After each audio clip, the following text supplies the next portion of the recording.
నిరీక్షణ న్యూస్కు స్వాగతం. నేను మీ మ్యాజిక్ రాజా. గోదావరి ఖని మార్కండేయ కాలనీలోని ఓ ప్రైవేట్ ఫంక్షన్ హాల్లో కేటీఆర్ జన్మదినం సందర్భంగా గురువారం నిర్వహించిన కార్యక్రమంలో బీఆర్ఎస్ రాష్ట్ర నాయకుడు, విహెచ్ఆర్ ఫౌండేషన్ వ్యవస్థాపకుడు వ్యాళ్ల హరీష్ రెడ్డి, మాజీ ఎమ్మెల్యే కోరకంటి చందర్, కౌశిక్ హరితో కలిసి కేక్ కట్ చేశారు. అనంతరం ఆయన మాట్లాడుతూ కాంగ్రెస్ పాలనలో ఆటో డ్రైవర్ల జీవితం దుర్భరమైందని విమర్శించారు. గిఫ్ట్ ఎ స్మైల్ కార్యక్రమంలో భాగంగా మృతి చెందిన, అనారోగ్యంతో బాధపడుతున్న 42 మంది ఆటో డ్రైవర్ల కుటుంబాలకు 10,000 చొప్పున చెక్కులు అందజేస్తున్నట్లు తెలిపారు. ఉచిత బస్సు ప్రయాణంతో ఆటో డ్రైవర్ల ఉపాధి దెబ్బతిందని, 12,000 రూపాయల సాయం, ఆటో సంక్షేమ బోర్డు హామీలను కాంగ్రెస్ ప్రభుత్వం అమలు చేయలేదని ఆరోపించారు. ఇంకా ఈ కార్యక్రమంలో టీబీజీకేఎస్ రాష్ట్ర అధ్యక్షులు మిర్యాల రాజిరెడ్డి, మాజీ ఎంపీపీ వ్యాళ్ల అనసూయ రామరెడ్డి, కార్పొరేటర్ మేకల సమ్మయ్య యాదవ్, బీఆర్ఎస్ నాయకులు మూల విజయారెడ్డి, తస్నిం బాను, కల్వచర్ల కృష్ణవేణి, బొడ్డు రవీందర్, కళావతి, కర్క సుజాత, తోకల్ రమేష్, శ్రీరాముజు మహేష్, నిమ్మరాజుల రవి, ఎండి జాహిద్ పాషా, పోలాడి శ్రీనివాసరావు, రవినాయక్, బూరుగు వంశీకృష్ణ, ఉదయ్, నూతి రాజ్ కుమార్, కరాటి రాములు, కొండ సురేష్, పొయిల రవి, మాజీ ప్రజా ప్రతినిధులు, బీఆర్ఎస్ నాయకులు, కార్యకర్తలు, ఆటో డ్రైవర్లు పాల్గొన్నారు. గడిచినటువంటి 2.5 సంవత్సరాలుగా ఈ ప్రభుత్వం ఇచ్చినటువంటి ఎన్నో హామీల్లో భాగంగా మీకు ఇచ్చినటువంటి ప్రధాన హామీ ఆటో డ్రైవర్లకు ఏడాదికి 12,000 రూపాయలు ఇస్తామన్నారు. అట్లాగే ఆటో సంక్షేమ బోర్డు ఏర్పాటు చేస్తామన్నారు. ఇవి రెండు కూడా మీకు ఇవ్వకుండా ఈ రెండింటి వల్ల బాధితులుగా అయ్యేటువంటి ఇంకొక కార్యక్రమం మంచిదా కాదా అనేది నాకైతే అర్థం కాదు. కానీ మహిళలకు ఫ్రీ బస్ అదొకటి పెట్టింది. ఇది పార్టీలు కూడా అన్ని పార్టీలు పునరాలోచించుకునే పరిస్థితి వచ్చింది. మహిళలు సంతోషంగా లేరు, వాళ్ళకు ఫ్రీ ఇస్తున్నామని చెప్పేసి పురుషులకు డబ్బులు ధరలు పెంచింది. దీనివల్ల ఎవరు ఆదాయలేని పరిస్థితి ఇలా ప్రతి ఒక్కరి జీవితం రోడ్డు మీదకి వచ్చేటువంటి పరిస్థితి ఆటో డ్రైవర్ల జీవితం. అందుకే కేటీఆర్ గారు ఎప్పుడైతే ఆయన మంత్రిగా అయినారో 2014లో 12 క్రితం అనుకుంటారు, ప్రతి జన్మదినం సందర్భంగా తనకు అశేషమైనటువంటి ఫాలోవర్స్ ఉంటారు. కోట్లాది మంది వీరాభిమానులు ఉంటారు కేటీఆర్ గారు. కేటీఆర్ గారు ఆ 14 ఏళ్ల కిందనే ఒక గొప్ప ఆలోచన చేశారు. నా బర్త్డే రోజు ఫ్లెక్సీలు, ఈ పటాకాలు పెంచుడు, ఈ కేకులు కట్ చేసుడు, బొకేలు ఇచ్చుడు, ఇవన్నీ పక్కన పెట్టుడు. దయచేసి నా అభిమానులు ఎవరైనా కానీ, ఎవరైనా లేదోళ్ళకి పేదోళ్ళకి ఎవరికైనా కానీ వాళ్ళ ముఖంలో చిరునవ్వు చిందించే విధంగా ఒక గొప్ప కార్యక్రమం, గిఫ్ట్ ఎ స్మైల్ అనే ఒక కార్యక్రమం వారు పిలిపించి దాదాపు 14 మంది నిర్వహించారు. ఆ రోజు నుంచి ఈ రోజు వరకు స్వయాన కేటీఆర్ గారే ప్రతి సంవత్సరం కనీసం 2 నుంచి 3,000 మంది విద్యార్థులకు సిరిసిల్ల కానివ్వండి, వేములవాడ కానివ్వండి, ఉమ్మడి కరీంనగర్ జిల్లా, హైదరాబాద్ వీల్ చైర్ ఇచ్చారు, ఒకసారి ల్యాప్టాప్ ఇచ్చారు. ప్రతి ఒక్క సంవత్సరం ఏదో ఒక వర్గపు ప్రజలకు ఆదుకుంటూ మాలాంటి యువకులకు ఆదర్శప్రాయంగా నిలుస్తున్నటువంటి మరొక విషయంలో నాకు ఒక గొప్ప ఆలోచన వచ్చింది. మా మిత్రుడు కడాల శ్రీధర్ గారు చెప్పారు. ఇప్పుడు దాదాపు ఇందాక అన్నగారు చెప్పినట్టు, హరణ గారు చెప్పినట్టు దాదాపు ఆటో డ్రైవర్ల మీద ఆధారపడినటువంటి కుటుంబాలన్నీ కూడా ఒక 14,000 కుటుంబాలు. మరి 14,000 కుటుంబాల జీవితాలు ఇలా ఆగమైపోయినటువంటి జీవితాల్లో ఎంతో కొంత చిరుసాయం అంటే మరణించిన కుటుంబాలకు ఈ ప్రభుత్వం ఏదైతే ఇచ్చి హామీ ఎగ్గొట్టిందో ఆ ఎగ్గొట్టినటువంటి హామీ నేను నెరవేర్చాలని ఒక సంకల్పంతో ముందుకు వచ్చి కార్యక్రమం దాదాపు 2 ఏళ్ళ టేకప్ చేసాం. గత ఏడాది కూడా ఒక 25,000 మంది మన దురదృష్టవశాత్తు మరణించినటువంటి ఆటో డ్రైవర్లకు ఇచ్చాం. ఈ ఏడాది కూడా దాదాపు 40-42 మంది కూడా ఇద్దరు వచ్చారు. ఈ 42 మంది కూడా మరి ఎంతో గర్వంగా, ఎంతో బాధగా ఉంటుంది లోపల. ఎందుకంటే మీరు అందరూ కష్టపడి మరి జీవనోపాధి పొందేటువంటి మీ కుటుంబాల్లో ఇలా పెద్ద దిక్కు కోల్పోయినటువంటి కుటుంబాలు చాలా మంది చూస్తుంటే బాధ అవుతుంది. ఎందుకంటే వాళ్ళ పిల్లలతో వచ్చారు, తల్లులతో వచ్చారు. సో అందరికీ ఎంతో కొంత వాళ్ళ జీవితాల్లో కేటీఆర్ గారు ఇచ్చినటువంటి పిలుపు మేరకే, ఎందుకంటే నాకు ఆదర్శం రాయుడు కేటీఆర్ గారు ఇన్స్పిరేషన్ ఉంది. అలాంటి కోట్లాది మంది మరి యోగా కానివ్వండి నాయకులకు ఇలాగే చంద్రబాబు చెప్పినట్టు 9 కార్యక్రమాలు చేస్తున్నట్టు ఎందరో మందికి అభిమాన నాయకులైనటువంటి ఆయన ఇచ్చిన పిలుపు మేరకు ఈ కార్యక్రమం చేస్తున్నాం. ఉద్యోగాలు చేసి చేతులు పారిపోతున్నారు. ఉద్యోగాలు ఏమైనాయంటే ఏ ముఖ్యమంత్రి అన్నటువంటి ఒక చిల్లర మాట మాకు ఏమన్నా తెలుసా, ఉద్యోగాలు ఏమైనా పాపం నిరుద్యోగులు అడిగితే మీరు ఇంటికి దాగి చచ్చిపోన్నాడు, ఏదైనా వాగులలో దొరికి తెచ్చుకున్నాడు, ఉడేసుకొని తెచ్చుకోమన్నాడు. కేసీఆర్ గారిని మాటి ఉడేసుకొని తెచ్చుకోమన్నాడు. అంత పెద్ద మనిషి తెలంగాణ తీసుకొచ్చిండు, ప్రాణం అడ్డం పెట్టి తన ప్రాణాన్ని సైతం అడ్డం పెట్టి తెలంగాణ తీసుకొచ్చినటువంటి వ్యక్తి పట్ల కొంచెమన్నా గౌరవం ఉన్నదా? ఆఖరికి నరేంద్ర మోడీ గారు కూడా ఆయనని గౌరవిస్తారు. పెద్ద నాయకుడు ఒక కాజ్ కోసం ఫైట్ చేసి ఫైట్ చేసి ఈజ్ అ ఫైటర్ అని చెప్పాడు. అటువంటి పెద్ద నాయకుడు ఇలా గుండె చెల్లిస్తున్నారు. రేవంత్ రెడ్డి అనే ఒక దుర్మార్గం చేస్తున్నటువంటి భాష, ఈ పరుష పదజాలం ఏదైతుందో ఖచ్చితంగా మీ కుటుంబాల్లో చర్చ పెట్టుకోండి. ఏ ఒక్క వర్గ ప్రజలు సుఖంగా లేరు, నిరుద్యోగులు లేరు, రైతులు లేరు, మహిళలు లేరు. మహిళలకు ఇచ్చినటువంటి హామీలు 2,500 ఇస్తాడు. అమ్మలానికి ఎవరికైనా 2,500 వస్తున్నాయా? ఎవ్వరికి లేదు. తులం బంగారం అన్నాడు, స్కూటీలు అన్నాడు, ల్యాప్టాప్ అన్నాడు, చిన్న పిల్లలు కూడా మోసం చేసిండు. ఇవన్నీ అడ్డమైనటువంటి హామీలు ఇచ్చి ఆ రోజు నిజంగా చెప్పాలంటే ఎన్నికలకు ముందు కేసీఆర్ గారిని లేనిపోని బదనాం చేసినటువంటి మాటలు. కేసీఆర్ గారు ఉద్యోగాలు లేదు, కేసీఆర్ గారు రైతులు కొట్టగొట్టిండు. అసలు ఈ దేశంలో 70,000 కోట్ల రూపాయలు రైతు బంధు రూపంలో ఇచ్చిన నాయకుడు ఇంకెవరు ఉన్నారా అని? ఎవ్వరూ లేరు. కాబట్టి అటువంటి గొప్ప నాయకులు పట్టుకునేటువంటి చిల్లర మాటలు మాట్లాడడం. ఎందుకంటే ఈ వేదిక ద్వారా నేను ఆటో డ్రైవర్లు కాబట్టి చెప్తున్నాను. సింగరేణి కార్మికులు వెళ్ళిపోయింది. మా అన్న రాజరెడ్డి అన్న ఒక మంచి మాట చెప్పింది. లైఫ్ ఇన్సూరెన్స్ పాలసీ దాని ప్రాముఖ్యత ఏదో కేసీఆర్ గారికి ఆనాడే గవర్నమెంట్ లో తెలుసు కాబట్టి ఒక అద్భుతమైనటువంటి పథకం తీసుకొచ్చింది. వాస్తవం చెప్పాలంటే 2023లో మూడోసారి ఎన్నికైతే ఆ అద్భుతమైనటువంటి పథకం ఏదైతే రైతు బీమా, రైతు అకాల మరణం ఏ కారణంతో అయినా చనిపోతే 5 లక్షల రూపాయలు తక్కువ 10 రోజుల్లో ఇవ్వాలని ఎల్ఐసి పాలసీ ఇచ్చింది. అదే పథకం ఆటో డ్రైవర్లకు వర్తించేలా కేసీఆర్ గారు మూడోసారి ముఖ్యమంత్రి అయితే చేయాలనుకున్నారు. వాస్తవానికి అది వారి మనసులో ఉండే ఖచ్చితంగా అటువంటి నిర్ణయం కూడా ఇలా కేసీఆర్ గారు తీసుకుంటారని మేము భావిస్తున్నాం. మరొకసారి ముఖ్యమంత్రి అవడం ఖాయం. సత్యం కేసీఆర్ గారు మూడోసారి అధికారంలో రావడం ఖాయం. ఆటో డ్రైవర్లకు ఉన్న ప్రతి ఒక్క సమస్యను తీస్తారు ఆయనే. కేసీఆర్ గారు లేకపోతే మిమ్మల్ని ఎవరు కూడా పట్టించుకోరు. ఈ రేవంత్ రెడ్డి కావాల్సిందల్లా పైసలు, కమిషన్లు, దాన్ని కూడా వెళ్ళిపోవడం అంతే. అంతకు మించి ప్రజల వెదల గురించి, ప్రజల బాధల గురించి ఏది అవసరం లేదు. కాబట్టి దయచేసి మీరు మాట్లాడుకోండి, అన్ని కూడా చర్చించుకోండి, విజ్ఞతను ప్రదర్శించండి. ఒకసారి మనము కొంత విజ్ఞత సమయంలో కోల్పోయి ఉండేసినాం. వాస్తవం చెప్తారు, తప్పనుకోకుండా ప్రజలు కావాల్సిన దానికంటే ఎక్కువ ఊహించుకున్నారు. రేవంత్ రెడ్డి రాగానే 2,000 నుంచి 4,000 అవుతుంది, లేకపోతే 2,500 తులం బంగారం, మన్ను వర్షాలు అన్నీ చెప్పాడు. ఇలా కేసీఆర్ కిట్లు లేవు, ఉన్నటువంటి చేస్తారు. రైతు బీమా ఆపేసిండు, కేసీఆర్ కిట్లు ఆపేసిండు. ఇస్తానటువంటి ప్రతి ఒక్క హామీ ఇవ్వకపోగా కేసీఆర్ అవలంబించినటువంటి మంచి కార్యక్రమాలు, కాళేశ్వరం ఆపేసిండు. మరి రాష్ట్రంలో జరుగుతున్నటువంటి ఒక దుశ్శాసన పర్వం, రాక్షస పరిపాలన. రేవంత్ రెడ్డి అనే ఒక నాయకుడు, ఆయన నిజంగా నాయకుడు రావద్దు, రాక్షసుడు అని చెప్పాలి. ప్రతి ఒక్కరి జీవితాన్ని సర్వనాశనం చేసినటువంటి, భ్రష్టు పట్టించినటువంటి దుర్మార్గులు ఈ దేశంలో ఎవరు ఉన్నారంటే దట్ క్రెడిట్ కోసం రేవంత్ రెడ్డి. రైతులు నాశనం చేసిండు, రైతుల్ని సర్వనాశనం చేసిండు.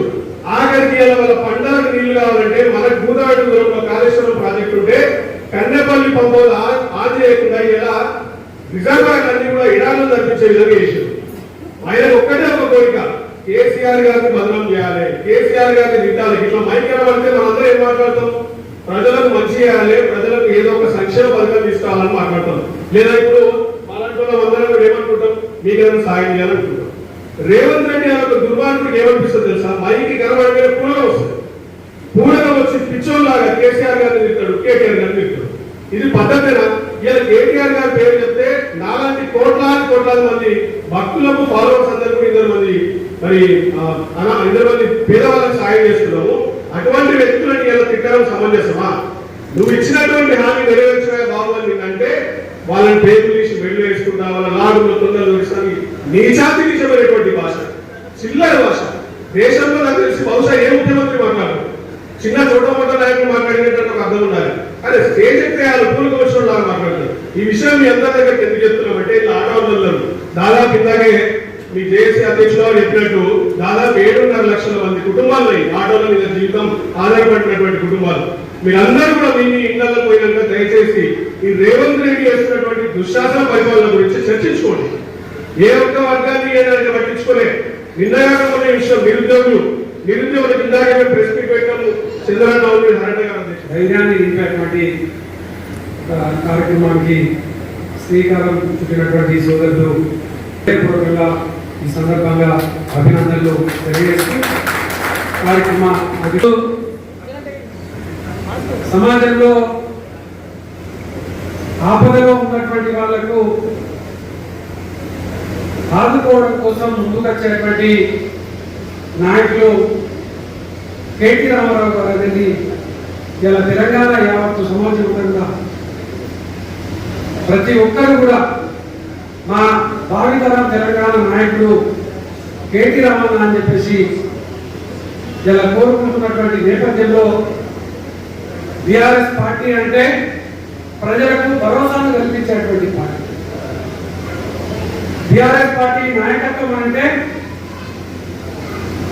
పేద కుటుంబాలను ఆదుకునేటువంటి పార్టీ.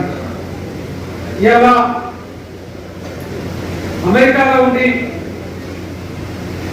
ఉద్యోగం చేసుకునేటువంటి ఒక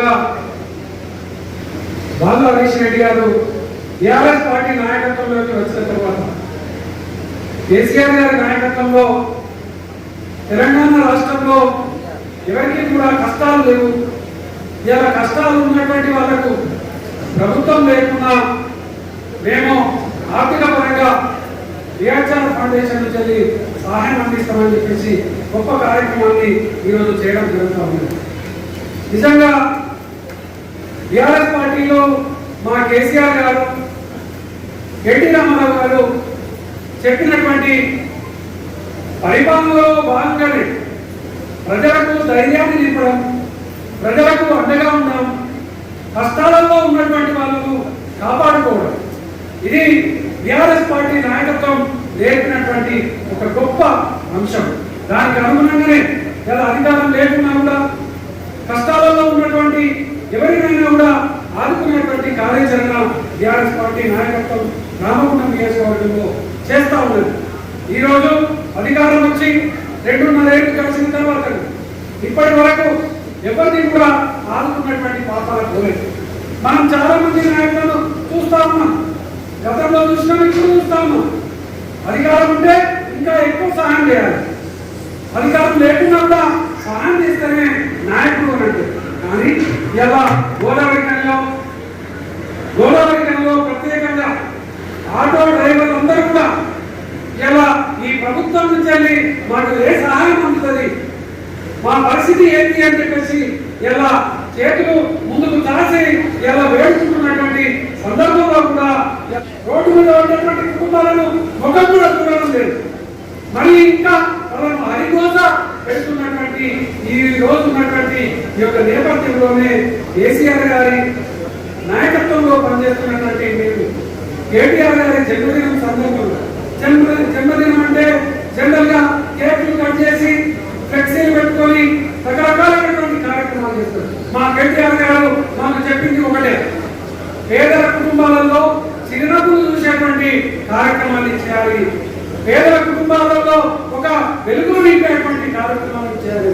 మేము ఎమ్మెల్యే ఉన్నప్పుడు అనేక కార్యక్రమాలు చేసినాం. చిన్న పిల్లలకు సైకిల్ పంపిణీలు చేసినాం. స్కూల్ పిల్లలకు గోల్వాడ గ్రామంలో 45 స్కూళ్ళు సైకిల్ పంపిణీ చేసినాం సొంత డబ్బులతో. ఇట్లా చెప్పుకుంటూ పోతే చాలా కార్యక్రమాలు చేసినాం అధికారంలో ఉన్నప్పుడు. నేను అధికారంలో లేకుండా మా నాయకత్వం మా హరీష్ రెడ్డి గారు ఒక ముందు భాగం నుండి మీకు అందరూ కూడా ఇలా 10,000 చెక్కులను ఇవ్వడానికి చాలా సంతోషం. హృదయపూర్వకంగా హరీష్ ఈ సందర్భంగా అభినందనలు తెలియజేస్తూ తప్పకుండా రామగుండం నియోజకవర్గంలో ఉన్నటువంటి పేద ప్రజలకు కష్టాలలో ఉన్నటువంటి ఎవరికైనా అండదండగా ఉంటుంది టీఆర్ఎస్ పార్టీ నాయకత్వాన్ని మరి ఒకసారి తెలియజేస్తూ 50 సైన్స్ స్మైల్ కింద రేపు బర్త్డే సందర్భంగా 9 కార్యక్రమాలను, ఈ యొక్క 9 కార్యక్రమాలలో ఇక్కడ ఉన్నటువంటి నాయకత్వం అందరూ కూడా పాల్గొనబోతా ఉన్నారు.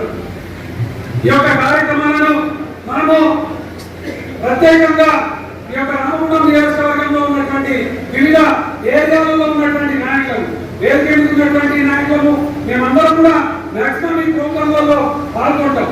అయితే దీంట్లో ప్రత్యేకంగా స్కూల్ బ్యాగ్ల పంపిణీ, ఇప్పుడు చాలా మంది పిల్లలకు స్కూళ్ళలో కొంచెం బ్యాగులు కూడా కొడుతున్నది, ఇబ్బందిగా ఉన్నదంటే మా నాయకులు మేము స్కూల్ బ్యాగ్ పంపిణీ చేస్తామని అని చెప్పేసి మా నాయకులందరూ కూడా కార్యక్రమాన్ని తీసుకోబోతున్నారు.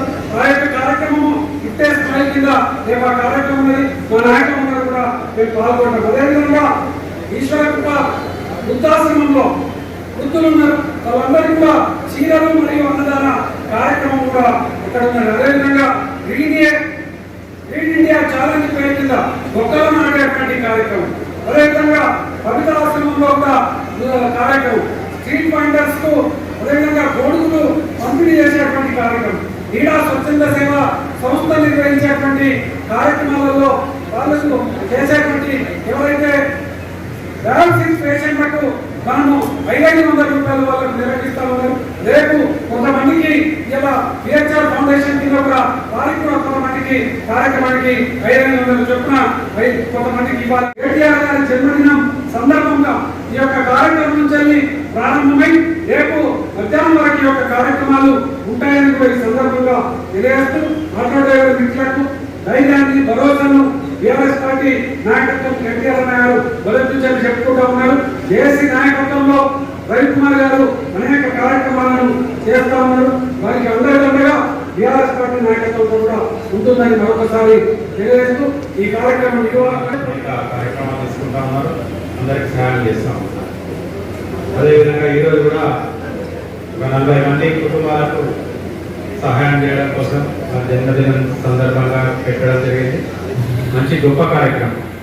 రేపు మా గౌరవ అధ్యక్షుడు వర్కింగ్ ప్రెసిడెంట్ గారి జన్మదినం సందర్భంగా ఇవాళ ఇంత మంచి సేవా కార్యక్రమం 40 మందికి 4 లక్షలు అంటే మామూలు విషయమే కాదు, చాలా గొప్ప విషయం, బాగా ఆలోచించాల్సిన విషయం. వారు 40 మంది కాక కేటీ రామన్న గారి 50వ జన్మదినం కాబట్టి ఇంకెవరైనా కూడా వస్తే ఆయనతో 10 మంది నింపి 50 మందికి వారు అంటే సార్థకతగా ఉంటుంది అని వారికి రిక్వెస్ట్ చేస్తా ఉన్నాం. ఇంత గొప్ప మనసు ఇచ్చిన దేవుడికి కూడా భగవంతుడికి కూడా మేము మా హరిశేఖర్ గారి కుటుంబానికి వారి మిత్రులందరూ కూడా గొప్ప భవిష్యత్తుని ఇవ్వాలని చెప్పి కోరుకుంటూ ఆటో సోదరులందరికీ కూడా ఆటో అంటేనే కష్టంలో ఉన్నారు, ఇంకేం లేదు. ఆటో అంతా నెలంతా కొడితే కూడా 15,000 వచ్చేటోళ్ళు లేరు, 20,000 వచ్చేది కావు, ఒక్కొక్కరికి 10,000 కూడా వచ్చే పరిస్థితి ఉండదు. ఆటోకు ఫైనాన్స్ పోయి, డ్రైవర్ ఉంటే డ్రైవర్కి పోయి, లేకపోతే దాని మెకానిక్ ఖర్చులు, మిగతా అన్ని ఖర్చులు పోను కుటుంబానికి చాలా తక్కువ ఉంటాయి. ఇవాళ భారతదేశంలో తెలంగాణ రాష్ట్రంలో దాదాపు 4 కోట్ల మంది ఉంటే ఇవాళ తెలంగాణ రాష్ట్రాన్ని ఒక రంగం, వ్యవసాయ రంగం సాగుతూ ఉంటుంది, ఉపాధి పెడతా ఉంటుంది, అన్నం పెడతా ఉంటుంది. దాదాపు వాళ్ళు కూడా ఒక 20-30 లక్షల కుటుంబాలు ఉంటాయి. అదేవిధంగా మనం ఎన్ని ఇండస్ట్రీస్ వచ్చినా కానీ ఎన్ని ఉద్యోగాలు ఇవ్వలేము. ఇవాళ ఆటో రంగంలో గోదావరికనిలో తీసుకుంటే 10,000 ఆటోల పైన ఉంటాయి. 10,000 ఆటోలతో పాటు డ్రైవర్లు, ఓనర్లతో పాటు డ్రైవర్లు పెట్టుకుంటే దాదాపు ఒక 13-14,000 కుటుంబాలు, మెకానిక్లు, ఆటో షోలు, ఈత అన్ని కలిపి ఒక 14-15,000 కుటుంబాలు ఇవాళ ఆధారపడి బతుకుతా ఉన్నాయి. ఇవాళ 14,000 కుటుంబాలకు ఇవాళ రంగంలోనే ఉపాధి చూపెడతా ఉన్నారు. ఇవాళ ఏ రంగం కూడా అంత పెద్ద ఉపాధి చూపెట్టేటువంటి రంగం కాదు. అంటే ఒక నిరుద్యోగ సమస్యను ఒకవైపు వాళ్ళ భుజాల మీద వేసుకొని వాళ్ళ రాష్ట్రానికి భారం కాకుండా వాళ్ళ కుటుంబాలు వాళ్ళు సొంతంగా పోషించుకుంటా ఉన్నారు. కానీ వాళ్ళు కష్టంలో ఉన్నారు, వాళ్ళ కుటుంబాలు కష్టంగా ఉన్నాయి. ఇవాళ ఉన్నటువంటి మనం బతకడం కావచ్చు, వైద్య కావచ్చు, విద్యల వాళ్ళు ఎక్కడ కూడా దాన్ని అనుకోలేరు. అట్లాంటి దీన పరిస్థితులలో వాళ్ళు ఉన్నారు. రాష్ట్ర వ్యాప్తంగా దాదాపు ఒక 15 లక్షల కుటుంబాలు ఈ ఆటో రంగం మీద ఆధారపడి బతుకుతా ఉన్నాయి. మేము వృత్తి ఇస్తామని చెప్పేసి వృత్తి లేదు, ఇప్పటి వరకు ఈ గతి కూడా లేదు. తీవ్రంగా ఆలోచించాల్సిన విషయం. ఎందుకంటే 15 లక్షల కుటుంబాలు అంటే దాదాపు 60-70 లక్షల మందిని సాగుతా ఉన్నది రంగం. ఉన్నది ఎంతమంది ఉంటే మనం 4 కోట్ల మంది ఉంటాం. మళ్ళా 70 లక్షల మందిని ఇది ఒకటే రంగం సాగుతా ఉంటే ఈ రంగం ఇట్లా దీనావస్థలు ఉంటే ఇవాళ ఎవరైనా కూడా ఈ బాధ్యత గల వ్యక్తులందరూ కూడా ఆలోచించాల్సిన విషయం. మీ అందరికీ మొత్తం చేయకపోయినా కానీ మావాడు ఒక గొప్ప మనసు పెట్టుకొని ఇవాళనే కాదు, గత 3 ఏళ్ళుగా అనేక మంది కూడా నేను చూస్తూ ఉంటా, పేపర్లలో చూస్తూ ఉంటా, ఎక్కడ ఆటోలకు ఇబ్బంది ఉన్నా కానీ సహాయం చేస్తూ ఉంటాను. దాన్నే ఇవాళ బీఆర్ఎస్ పార్టీ కూడా ఆదర్శంగా తీసుకోవాలి. పెద్దలు గౌరవనీయులు కేటీఆర్ గారు మీ పరిస్థితి అంతా కూడా బీఆర్ఎస్ పార్టీకి తెలుసు. మీ పట్ల కొట్లాడుతున్నటువంటి పార్టీ బీఆర్ఎస్ పార్టీ. రేపు ప్రభుత్వం వచ్చిన తర్వాత మీకు ఏ విధమైనటువంటి వెసులుబాటు కల్పిస్తే ఈ రంగం బాగుంటుంది. ఇవాళ మీకున్న ప్రధానమైన సమస్య విద్య కావచ్చు, వైద్యం కావచ్చు, ఈ 2 రంగాలలోనే మనకు పైసలు ఖర్చు అవుతా ఉంటాయి. మీకు ఒక ఈఎస్ఐ కార్పొరేషన్లో మీకు మెంబర్ ఏ విధంగా వస్తే బాగుంటుంది. ఒకవేళ ఈఎస్ఐ కార్పొరేషన్లో మీరు మెంబర్ అయితే మనకు దాదాపు మెడికల్లో పెట్టే ప్రతి ఖర్చు మనకు తగ్గిపోతుంది. అదేవిధంగా మనకు ఇంత లిమిట్ ఉంటే వచ్చే సౌకర్యం మనవరంగా బారిన పడ్డప్పుడు వేతనంతో కూడినటువంటి సెలవు వస్తుంది. మన నిరీక్షణ న్యూస్ను వాచ్ చేయండి, లైక్ చేయండి, సబ్స్క్రైబ్ చేయండి, మీ మిత్రులకు షేర్ చేయండి.